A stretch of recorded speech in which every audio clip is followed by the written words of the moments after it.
তোমরা তো জানোই ঘুম থেকে উঠে আমার প্রথম কাজ হচ্ছে ছাদ বাগানে গাছগুলোকে দেখে আসা। তাই আজকেও সকালে উঠে গাছগুলোকে দেখতে চলে গেলাম ছাদে।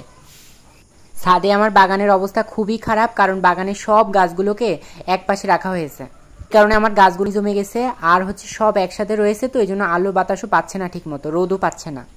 এই জন্য তো আমি অনেক ভয়েও আছি যে কোনো গাছ আবার মারা না যায়, কারণ সবগুলো গাছে কিন্তু ফল হচ্ছে। এই যে আমার বেগুন গাছগুলো, সবগুলোতে বেগুন হচ্ছে।